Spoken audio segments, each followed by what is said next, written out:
Hello friends, welcome back to my channel Shrutide. তো তোমরা সবাই কেমন আছো? আশা করি ভালোই আছো। আজকে আবার নিয়ে চলে এসেছি রান্নার একটা নতুন রেসিপি। তো এটা সবাই মানে তো দেখেছো হয়তো, এটা হচ্ছে লাউয়ের খোসা। তো লাউয়ের খোসা কিন্তু সবাই অনেকেই খায় ভাজা, আর নয়তো অনেকে ফেলেও দেয়। কিন্তু এটা একটা অন্য ধরনের জিনিস বানাবো আজকে। তো পুরো ভিডিওটা দেখতে থাকো, কি বানাই দেখো। তো এইটা হচ্ছে এইভাবে দেখো, তুমি যদি কন্টেনারে রেখে দাও, এই যে কন্টেনার, এটা অনেক সময় লাড্ডু সাম্পাউরি এরকম থাকে। তো এই কন্টেনারে যদি রেখে দাও, এটা 1 সপ্তাহ পর্যন্ত ভালো থাকে। এইভাবে এয়ার টাইট কন্টেনারে ভালোভাবে রেখে দিও। আমি খোসাটাকে রেখে দিচ্ছি। এইগুলো 1 সপ্তাহ পর, কেননা যেদিন হচ্ছে লাউটা রান্না হয়, তো সেদিনকে তার খোসাটা করার সময় হয় না, আর করলেও সেইভাবে কেউ খায় না। তো খেয়ে সেই তাই জন্য এটা রেখে দিলাম। এইভাবে কন্টেনারে রেখে দেবো, যাতে এটা 1 সপ্তাহ মতন ভালো রাখা যায়। আর এই দেখো, এই যে এটা এর গায়ে দেখো জল জল জমে। এই যে আমি রেখে দিয়েছিলাম, 1 সপ্তাহ আগে রেখে দিয়েছিলাম। এইটা খোসাটা রান্না হয়েছিল, রবিবার রান্না হয়েছিল, আর সেটা আমি করিনি। আর এটা আমি শনিবার দিন আর রবিবার দিন আবার করবো বলে রেখে দিয়েছি। তো দেখো, এইভাবে আমি কুচিয়ে নিয়েছি সরু সরু করে, আলু ভাজার মতন ঝিরিঝিরি করে কুচিয়ে নিলাম। এটাও আমি এবারে সময় মতন আমি কুচিয়ে নিয়েছি। কুচিয়ে নেওয়ার পর সঙ্গে সঙ্গে আমি হয়তো করবো না বলে আবার এই কন্টেনারে আমি রেখে দিচ্ছি। এইভাবে তুমি খোসা সমেত রেখে দিতে পারো, আর কুচিয়েও রেখে দিতে পারো। যেভাবেই রাখো না কেন, খুব সুন্দর 1 সপ্তাহ গ্যারেন্টি দিয়ে বলছি ভালো থাকবে। আর তোমার 8 থেকে 10 দিন এটা খুবই ভালো থাকে। তো এইভাবে আমি রেখে দিচ্ছি, কারণ সঙ্গে সঙ্গে খোসাটা করা সম্ভব হয়ে ওঠে না। কেননা অনেক সময় কুচানোর সময় থাকে না, অনেক সময় কুচানোর পর তো সেই রান্নাটা করার প্রয়োজন নেই, সেই জন্য করা হয় না। তো এইভাবে আমি এয়ারটাইট কন্টেনার করে রেখে দিই। আর যেদিন ইচ্ছা হয়, যেদিন মনে হয় যে আজকে রান্নার এটা প্রয়োজন আছে, সেইটা বানাবো, তো আমি নিয়ে নিলাম। তো আজকে আমি এটা বানাবো। দেখো, এটা আমি 1 সপ্তাহ আগে কুচিয়ে রেখেছি, আর এটা তারপরে বার করেছি। এটা থালায় বার করে নিয়েছি, ঢেলে নিয়েছি। এবারে দেব পরিমাণ মতো নুন, হলুদ, আর দেব কালো জিরে। অবশ্যই কালো জিরেটা দেবে, কেন সুন্দর একটা সেন্ট হয়, স্মেল হয় কালো জিরেটার জন্য। আর দেব চিনি। নুন, চিনি, হলুদ আর কালো জিরে, এইভাবে সবগুলো দিয়ে। আর দেব বেসন। তো এটা আগে প্রথমে মাখিয়ে নিচ্ছি। লাউয়েতে আগে হলুদ তো মাখাতেই হয়, তাই নুন, হলুদ, চিনি, কালো জিরে একসাথে ভালোভাবে কষলে ভালো করে লাউয়ের সারা গায়ে মাখিয়ে নিলাম। ভালোভাবে চটকে মাখিয়ে নিচ্ছি। এইভাবে এইভাবে ভালোভাবে মাখিয়ে নিলাম। এবার কিছু রেখে দেবো, এইভাবে মাখানো থাকলো। এবারে দেব বেসন। যারা নিরামিষ খাবে তারা কিন্তু এইভাবেই নুন, যেমন যে যা যা দিলাম সেইগুলো দিলে, আর এই বেসন দিয়ে মাখিয়ে নেবে। তাহলে এটা হচ্ছে নিরামিষ। আমি নিরামিষের দিনে যেদিন করি সেই এইভাবেই করি। আর যেদিনকে পেঁয়াজ খেতে আছে সেদিনকে পেঁয়াজ লঙ্কা দিই। তো এবারে দেখো, এইভাবে যদি যারা নিরামিষ করবে এই অবস্থায় মেখে নেবে। নুন, হলুদ, চিনি, আর হচ্ছে কালো জিরে, আর বেসন, আর একটু কাঁচা লঙ্কা দেবে। কাঁচা লঙ্কা, শুকনো লঙ্কা, যা ইচ্ছা তোমাদের ইচ্ছা, গুঁড়ো লঙ্কা দিয়ে মাখিয়ে নেবে। নিয়ে কড়াটা ভেজে নেবে বেসন দিয়ে মাখিয়ে। তাহলে ওটা নিরামিষের দিনে হয়ে গেল।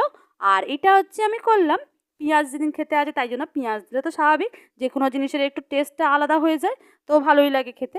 তার জন্য দিয়ে দিলাম দিয়ে দিলাম পেঁয়াজ কুচি আর লঙ্কা কুচি। এবার বেসন দিয়ে ভালোভাবে মাখিয়ে নিয়েছি। খুব সুন্দরভাবে মাখানো হয়ে গেছে। আর এটার সিক্রেট টিপস হচ্ছে, সবসময় যে কোনো বেসনের জিনিস বানাও মুচমুচে করার জন্য, এই যে কড়াতে তেল গরম করেছি, সেখান থেকে 3 চামচ তেল দিয়ে দেবো। তোমার পরিমাণে 3 চামচ 4 চামচ দিতে পারো। ওই তেল, গরম তেলটা, যে তেলটা পুরো ধোঁয়া বেরোয়, ওই গরম তেল 3-4 চামচ দিয়ে দিতে পারো। দিলে সেই বেসনের যে পকোড়া বানাও আর যেটা বানাও, সেই বেসনের পকোড়াটা খুব সুন্দর হবে, ক্রিস্পি হবে, খুব মুচমুচে হবে। Guarantee 100% guarantee. তোমরা এইভাবে যদি যে কোনো বেসনের জিনিস বানাও, তাতে যদি গরম তেল দিয়ে দাও, তেল দিয়ে ভালোভাবে মিক্সড করে নাও, করে তারপরে ভাজো, এটা খুব সুন্দর ক্রিস্পি হবে। তো আমি গরম তেলে এটা মিশিয়ে নিলাম। এটা একটা সিক্রেট টিপস, যেটা চপের দোকানের, সেটা জানিয়ে দিলাম তোমাদের দোকানের মতন ভাজার জন্য। এবারে আমি চামচ করে পকোড়া আকারে ভেজে নিচ্ছি। দেখো, এক এক করে চামচ করে তেলে দিয়ে দিচ্ছি। খুব সুন্দর টেস্টি হয়। লাউয়ের খোসার তো শুধু ভাজা খেয়েছো, অনেকে চচ্চড়ি খেয়েছো, তরকারি খেয়েছো, অনেকভাবেই খেয়েছো, কিন্তু এইভাবে পকোড়া বানিয়ে খেয়ে দেখো, পেঁয়াজির মতন খেতে লাগে, খুব সুন্দর। এই যে পেঁয়াজটাও দিয়েছি, তার জন্য এটা পেঁয়াজির মতন হয়েছে, টেস্টটা খুব সুন্দর। আর নিরামিষেও খেতে না খুব লাগে তোমার সজনা ফুলের বড়া যেমন হয়, খুব সুন্দর একটা স্মেল, সজনা ফুলের যে বড়া, বেসন দিয়ে সজনা ফুল হয়, সেই বেসন দিয়ে সজনা ফুলের বড়ার মতন খেতে লাগে এই নিরামিষের যেটা করলে। আর এটা পেঁয়াজ দিয়ে করলে পুরো পেঁয়াজির মতন খুব সুন্দর, মানে পেঁয়াজের মতনই হয়ে যায় এটা ভাজার পর। বোঝাই যায় না এটা লাউয়ের খোসা। তো লাউয়ের খোসা ফেলে না দিয়ে অবশ্যই খাও, কেন খোসাতে থাকে প্রচুর প্রচুর পরিমাণে ভিটামিন থাকে, যেটা গ্রিন থাকে তোর গাটা।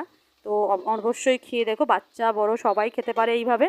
তো এটা যদি তুমি সন্ধেবেলা করো, সন্ধেবেলা টমেটো সসের সাথে খেতে পারো, আর দুপুরবেলা করতে পারো ডাল আলু সেদ্ধ ভাতের সাথেও খেতে পারো। যে কোনোভাবে এটা দারুণ লাগে খেতে। টমেটো সস দিয়েও অসাধারণ অসাধারণ লাগে পকোড়া খেতে। এই টমেটো সস দিয়ে এই লাউয়ের খোসার পকোড়া দারুণ। এটা আমরা খেয়েছি, আমার এখনও পর্যন্ত দেখি গন্ধতেই জিভে জল আসছে, খুব সুন্দর একটা গন্ধ আসছে। তোমরা বাড়িতে বানাও আর খেয়ে দেখো, আর খেয়ে বলো কেমন হয়েছে তোমাদের বানানো। তো খুব সুন্দর হয় এটা। আমি দেখো এটা পুরো পেঁয়াজির মতনই হয়ে গেছে, সবগুলো উল্টে পাল্টে ভেজে নিচ্ছি। বড় দেখো পকোড়ার মতন হয়ে যাচ্ছে সব ভাজা। এইভাবে তোমার গরম মানে ডিম ভাজাও লাগবে না এই ভাত দিয়ে খেতে গেলে, এটা পুরো দারুণ লাগে। ডাল আলু সেদ্ধ ভাতের সাথে আর এই পকোড়া ভাজা পুরো ডিম ভাজার মতন খেতে লাগে, অসাধারণ লাগে বন্ধুরা। ডিমের প্রয়োজনও হয় না ডিম ভাজার, এটাই তেতেই দারুণ টেস্ট হয়। তুমি যদি সাধারণত যে আলু সেদ্ধ ডাল সেদ্ধ ভাতের সাথে একটু এই পকোড়া থাকে দুটো, তাই দিয়েই ভাত খাওয়া হয়ে যাবে, আর খুব সুন্দর এটা টেস্ট হয়। দেখো এইভাবে লাল লাল করে একে একে সব ভেজে তুলে নিচ্ছি, একে একে সবই ভেজে তুলে নেবো। দেখো দেখো আমার সবই ভেজে তুলে নেওয়া হয়ে গেছে। এবার একটু ডেকোরেশন করে নেবো। দেখো আগেই বলে দর্শনধারী, তারপরে রং হচ্ছে গুণ বিচারি।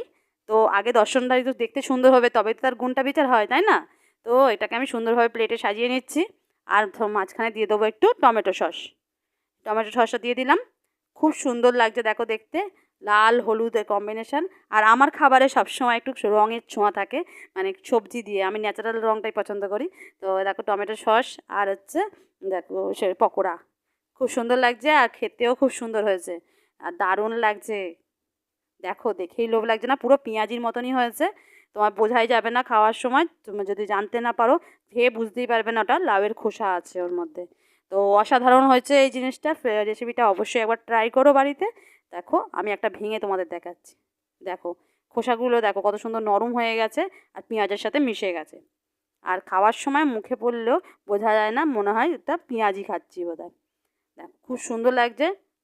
দেখো ভেতরটা দেখো কত সুন্দর নরম হয়ে গেছে সব, কোনোটাই আর খোসার মতন নেই, সব পেঁয়াজের মতন হয়ে গেছে।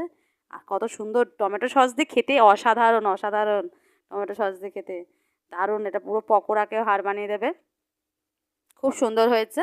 আর এই দেখো শ্রুতি চলে এসছে, শ্রুতির অলরেডি হাতে একটা নিয়েছে, খাচ্ছে, ওকে আবার একটু নিয়ে দিলাম। এই দেখো খুব সুন্দর হয়েছে। দেখো ভালো লাগলে অবশ্যই ভিডিওটা একটা লাইক করে দিও, ও দেখাচ্ছে ওটা। অবশ্যই ভিডিওটা ভালো লাগলে লাইক করো, আর বাড়িতে বানিয়ে খেও। দেখো তোমরাও খাও, খুব সুন্দর হয়েছে। আর মুখে দেখো চিবাচ্ছে, ও সহজে ও ঘিরতে পারবে না, মুখে নিয়ে থাকে। এই দেখো খেতে খেতে ও 2 ঘন্টা লাগে ভাত খেতে বসলে, মুখে নিয়ে ওই যখন থাকে চিবাতেই থাকে, মুখ বন্ধ করে বসে থাকে। তো আমার তৈরি এই যে লাউয়ের খোসার পকোড়া।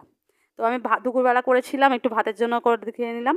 দেখো দুপুরবেলা ভাতের সাথে দেখো সাধারণত দেখো সাদা ভাত ডাল আর পকোড়া দিয়ে ভাত দারুণ লাগে, একটু সঙ্গে আলু সেদ্ধ, ডাল আলু সেদ্ধ আর পকোড়া দিয়ে ভাত। এই দিয়ে দুপুরে ভাত রেসিপিটা তৈরি হয়ে গেল, মেনুটা তৈরি হয়ে গেছে। তো দুপুরের মেনুটা এই লাঞ্চ হয়ে যাবে খাওয়া তাহলে। আর সন্ধেবেলা হবে টমেটো সস দিয়ে খাওয়া, দারুণ লাগে সন্ধেবেলা টমেটো সস দিয়ে এটা খেতে। তো ভালো লাগলে অবশ্যই বাড়িতে বানিয়ে খেয়ে দেখো, আর ভিডিওটা লাইক করো, কমেন্ট করো, শেয়ার করো, সাবস্ক্রাইব করো, আমার পাশে থেকো। তো সবাই খুব ভালো থাকবে। আজকের মতন এখানে শেষ করলাম, টাটা।